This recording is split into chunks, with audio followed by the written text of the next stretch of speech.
IT job కోసం try చేస్తున్నారా? Coding ట్యూటర్లో training తో పాటు stipend and 100% job guarantee. Welcome to Suman TV. నేను మీ సుమన్ టీవీ నాగ్. కోల్కతాలో అయితే ప్రస్తుతానికి మనం చూస్తే చాలా ఉద్రిక్తత అయితే నెలకొంది. అండ్ దానికి సంబంధించినటువంటి న్యూసే నేను ఇప్పుడు వచ్చినటువంటి అప్డేట్. నవంబర్ మార్చ్ ఏదైతే ఉందో దానికి సంబంధించినటువంటి వాటిల్లో టీఎస్ గ్యాస్ రిలీజ్ చేయటము, దాంతోపాటు కొంత ఆందోళనకరమైనటువంటి వాతావరణం మనం చూస్తూ ఉన్నాం. పీపుల్ వర్సెస్ మమత అనేటువంటి స్టేట్మెంట్ తోటి అక్కడ ఉద్రిక్తత వాతావరణం నెలకొనడం జరిగింది. దీనికి సంబంధించినటువంటి వాటిల్లో అసలు ఇది మార్చ్ ఎందుకు చేస్తున్నారు, ఏంటి, ఏ విధంగా ఉండే అవకాశం ఉంటుంది అనేది ఈరోజు మనతో పాటు హైకోర్టు అడ్వకేట్ రవీంద్రనాథ్ గారు ఉన్నారు. అది వారి మాటలో తెలుసుకుందాం. Hello sir. హాయ్ అండి నాగరాజ్ గారు. కోల్కతాలో ఉండేటువంటి ప్రజలు ఇవాళ మమతా బెనర్జీ మీదే ఎదురుదాడి తిరగడం చూస్తున్నాం మనం. ఈ ర్యాలీకి సంబంధించినటువంటి విషయం ఏంటి అసలు? మీరు ఇప్పుడు స్టార్టింగ్లో ఒక వర్డ్ వాడారు నాగరాజ్ గారు, పీపుల్ వర్సెస్ మమత అని. ఎగ్జాక్ట్లీ సూటబుల్ వర్డ్ అండి. పీపుల్ వర్సెస్ మమత అన్నది ఈరోజు నడుస్తుంది అక్కడ వెస్ట్ బెంగాల్లో. ముఖ్యంగా ఈరోజు కలకత్తాలో ఆల్రెడీ స్టార్ట్ అయిందండి, నబనా ర్యాలీ స్టార్ట్ అయింది. చాలా ఉద్రిక్తంగా ఉంది. కొన్ని వేల మంది ప్రొటెస్ట్ చేస్తూ నబనా హౌస్ వైపు వెళ్తున్నారు. దానికి సంబంధించిన నాకు అందిన ఇన్ఫర్మేషన్ ప్రకారం వరకు మీకు అందజేసే ప్రయత్నం చేస్తాను.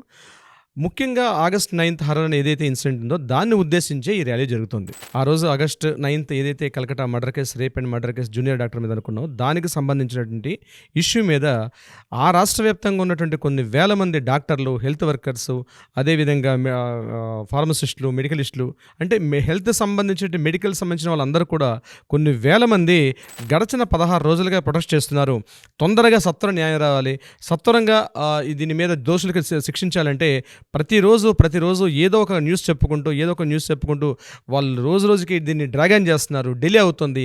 ఈ విషయం మీద వాళ్ళ అంతరంగాల్లో ఉన్నటువంటి ఒక ఆవేశం, ఆక్రోశం పెళ్ళిబుకి ఈరోజు కలకత్తా రోడ్ల మీదకి బయటపడి ప్రొటెస్ట్ చేసే పరిస్థితికి వచ్చిందండి. దాన్ని ఎదుర్కోవడానికి సిద్ధంగా మమతా బెనర్జీ ఉన్నారా లేదండి, గడిచిన కొద్ది గంటల్లో మమతా బెనర్జీని ఎట్లా ఫేస్ చేస్తారు అనేది కొద్ది గంటల్లో మనకి ఏ విషయం తెలుస్తుంది నాగరాజు గారి విషయం సంబంధించి. బట్ ఏదేమైనప్పుడు కూడా వెస్ట్ బెంగాల్ అనేది రాష్ట్ర వ్యాప్తంగా అట్టుడుకుపోయింది. అక్కడ దోషులు కనిపిస్తున్నారు, అక్కడ కల్పిట్స్ కనిపిస్తున్నారు, ప్రిన్సిపాల్ కనిపిస్తున్నారు. కేవలం ఒక వివాదాస్పదంగా ఏంటంటే ఏదో ఒక న్యూస్ చెప్పుకుంటూ డ్రాగన్ చేస్తున్నారు.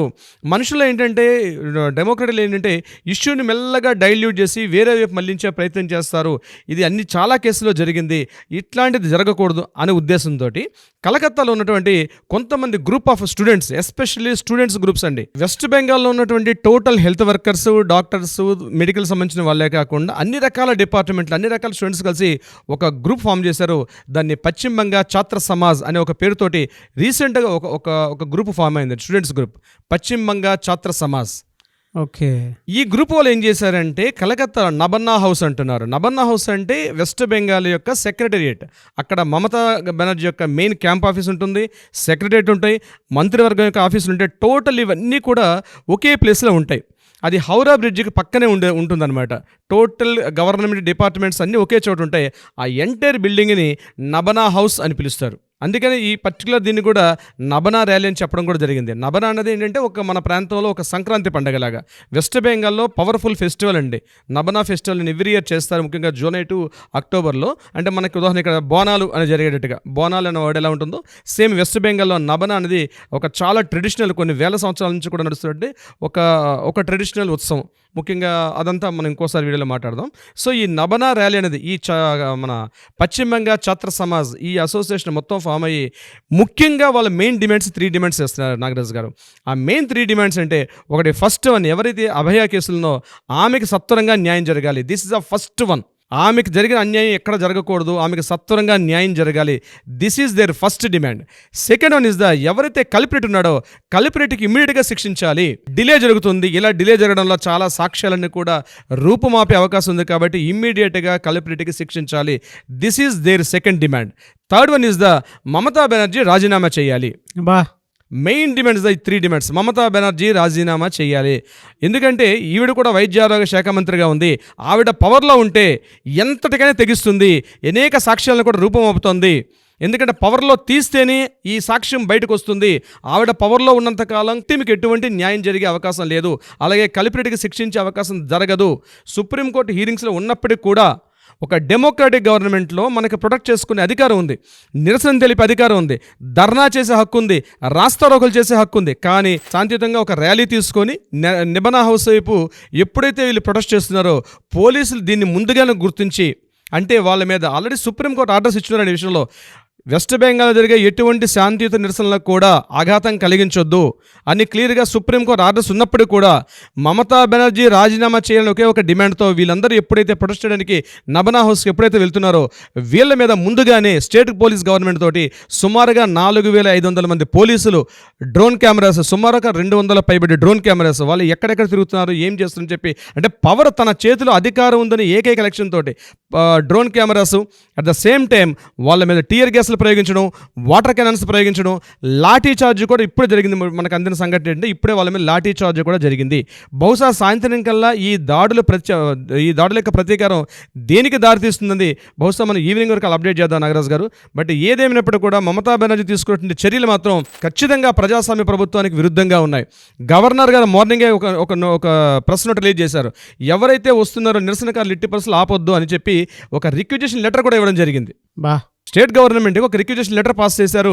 ఆనంద్ బోస్ ఎవరైతే ఇప్పుడు బెంగాల్ గవర్నర్ ఉన్నారో అతను కూడా ఒక రిక్విజిషన్ లెటర్, అంటే గవర్నర్ యొక్క నిర్ణయాల్ని పక్కన పెట్టి, సుప్రీంకోర్టు ఇచ్చినటువంటి నిర్ణయాల్ని పక్కన పెట్టి కేవలం ఒక రాక్షసత్వంతో, ఒక నిరంకుశత్వంగా ఈరోజు వెస్ట్ బెంగాల్ గవర్నమెంట్ పనిచేస్తుంది అనడానికి ఇప్పుడు జరుగుతున్న ఈ సంఘటనే నిదర్శనం. కానీ మీరు చెప్తుంటే అక్కడ విజువల్స్ చూస్తూ ఉంటే తెలుస్తుందండి, ఒక్కొక్క సత్వర న్యాయం కోసం స్టేట్ అంతా ఒకటేసారి చుట్టుముట్టినటువంటి పరిస్థితులు, అక్కడ ఉన్నటువంటి వాతావరణం చూస్తుంటే ఎమోషనల్గా ఎంత బాగా మనం ఎంత కనెక్ట్ అయినామో అంతకంటే ఎక్కువగా వాళ్ళు కనెక్ట్ అయ్యేటువంటి విషయాన్ని చూస్తూ ఉంటే అసలు మామూలుగా లేదు. మమతా వర్సెస్ పీపుల్ అనేటువంటి దానికి the best example, the best ఇది అని చెప్పడానికి ఇదే. నేను చెప్పటం అనేటువంటి దానికంటే కూడా మీరు ఒక్కసారి అక్కడ ఏం జరుగుతుంది అనేటువంటి దానికి ఇప్పుడు చూసినట్టు లాఠీ చార్జెస్ జరుగుతూ ఉన్నాయి, దాంతోపాటు టీయర్ గ్యాస్ రిలీజ్ చేస్తూ ఉన్నారు.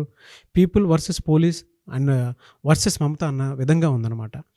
మీరు చెప్తున్న విజువల్ జనరల్గా అండి మామూలుగా మాట్లాడుకోవాలి అని అంటే సినిమాలో మించి తలపించేలా ఉన్నటువంటి సందర్భం అక్కడ కనిపిస్తుంది.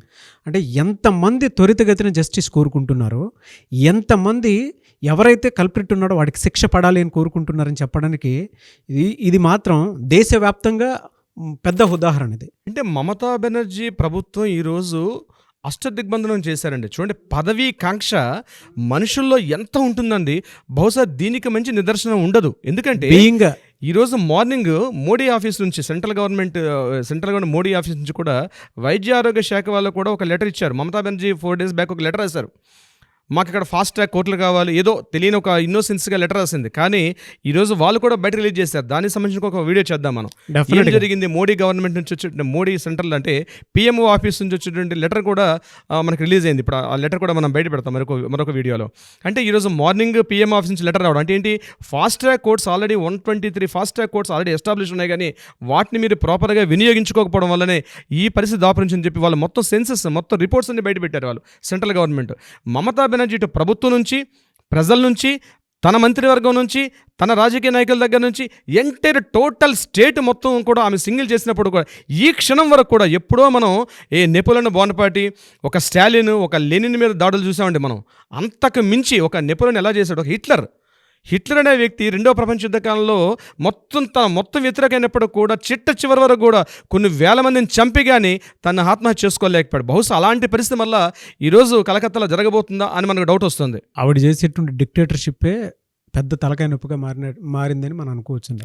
పదవీ కాంక్ష ఈరోజు being health minister, being home minister, being state CM, what she's doing అనే దానికి ఇది అతిపెద్ద ఉదాహరణ. అంటే ఒక చెంపపెట్టు లాంటిదని చెప్పేసి ప్రజలందరూ, యావత్తు ప్రజలు కూడా మొత్తం ఇంత వ్యతిరేకమైనప్పుడు పదవిని పట్టుకుని కూర్చోవాల్సిన అవసరం లేదండి. ఆవిడ రాజీనామా చేసి బయటకు వచ్చి, ఇదే సంఘటన మనకి 70s జరిగినప్పుడు లాల్ బహదూర్ శాస్త్రి గారు జస్ట్ ఒక ట్రైన్ యాక్సిడెంట్ అయ్యి 12 మంది చనిపోయారని చెప్పి ఇమ్మీడియట్గా బయటకు వచ్చి రిజైన్ లెటర్ చేసి బయటకు వచ్చేసారు. ఇది శాస్త్రి గారి యొక్క గొప్పతనం. అదే సంఘటన ఈరోజు ఇన్ని వేల మంది ప్రొటెస్ట్ చేస్తున్న ఆ పదవి అనే కుర్చీని పట్టుకొని వేలాడడం ఉంది మమతా బెనర్జీ చేస్తున్నటువంటి ఒక తప్పు చర్య అయితే మనం ఖండించవచ్చు. దీన్ని సాయంత్రం వేళకి ఎటువంటి మార్పులు జరుగుతాయండి ఖచ్చితంగా యావత్ దేశం చూస్తోంది వెస్ట్ బెంగాల్ వైపు. ఈ నబనా ర్యాలీలో ఎటువంటి మారణకాండ జరగకుండా అతి శాంతియుతంగా ఎవరైతే జస్టిస్ అభయాన్ని మనం ఏదైతే ప్రొటెస్ట్ చేస్తున్నట్టు నిరసనకారులందరూ కూడా మనం సంఘీభావం తెలుపుదాం, శాంతియుతంగా ఎటువంటి అల్లర్లు హింసాకాండ జరగకుండా కోరుకుంటున్నాం మన మీడియా తరపున కూడా. డెఫినెట్గా అండి. Thank you so much sir. Thank you so much Nagaraju గారు.